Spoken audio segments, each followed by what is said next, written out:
हम उम्मीद करते हैं कि देश के प्रधानमंत्री पाकिस्तान से आए हुए आतंकवादी और पाकिस्तान जैसे एक फेल्ड स्टेट के ख़िलाफ़ वो एक मौसर कार्रवाई करेंगे, ऐसा इक़दाम करेंगे कि दोबारा पाकिस्तान 100 मरतबा सोचेगा कि भारत की सरज़मीन में आकर किसी को मारने के बारे में।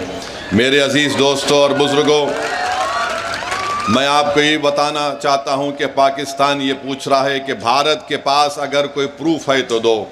अरे बेशर्मो, क्या हमने तुमको पठानकोट में बुलाकर नहीं दिखाया था कि पठानकोट हमारा एयरफोर्स का बेस में तुम्हारे आतंकवादी आकर वहाँ पर कोहराम मचा कर गए?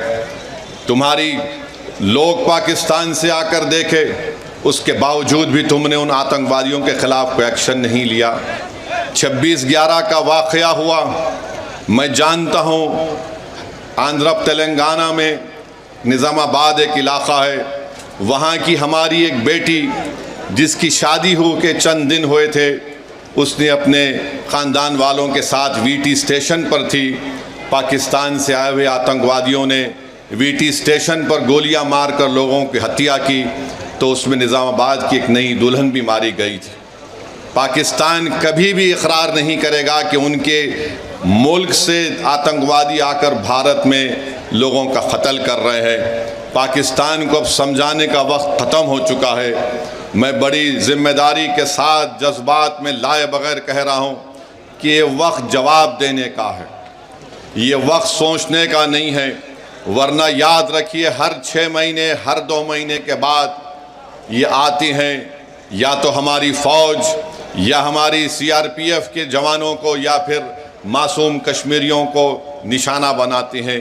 तो हम उम्मीद करते हैं कि हमारी हुकूमत इनके ख़िलाफ़ एक मौसर इक़दाम करेगी।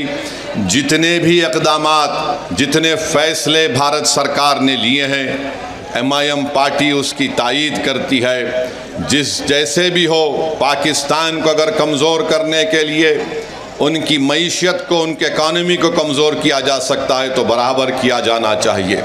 और जो भी तरीक़ेकार हुकूमत इस्तेमाल करेगी, हम उम्मीद करते हैं कि आतंकवाद ख़त्म होगा। ये देश का मसला है, ये कोई सियासी मसला नहीं है, और लोगों को भी इस पर राजनीति करने की कोई ज़रूरत नहीं है।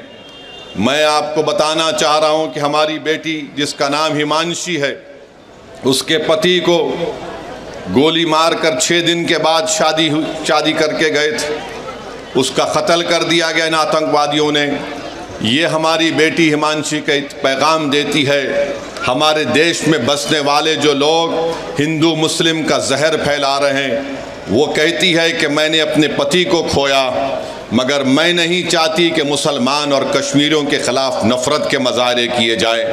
हम उम्मीद करते हैं कि भारत सरकार हमारी इस बेटी जिसने अपने पति को खोया है, उसके इस अल्फाज को याद रखेगी, और देश कभी उन लोगों को माफ़ नहीं करेगा जो ऐसे वक्त में बजाय हम मुत्तहिद होकर इन आतंकवादियों से और इन आतंकवाद को प्रमोट करने वाले देश से मुकाबला करें, जो हमारे मुल्क में इसका फ़ायदा उठाकर नफ़रत को फैलाना चाहते हैं। याद रखो, इस वक्त पर हमको नफ़रत नहीं, हमको अमन को और मोहब्बत को पैदा करना है, ताकि हम देश को मजबूत रख सकें। और जो लोग नफ़रत और जहर फैला रहे हैं, याद रखो, तुम LET और पाकिस्तान के चेहरों पर मुस्कुराहट लेकर आ रहे हो।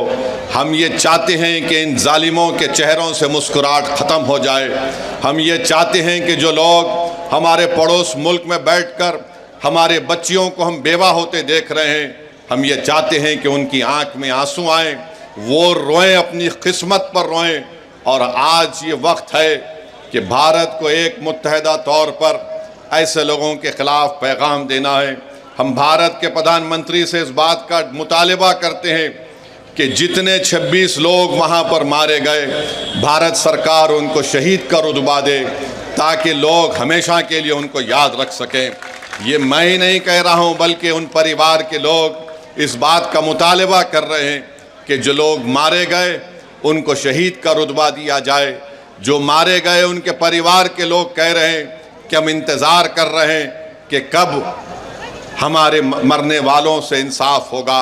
हम उम्मीद करते हैं कि भारत सरकार एक ठोस और मजबूत इक़दाम करेगी ताकि आतंकवाद का खात्मा हो सके।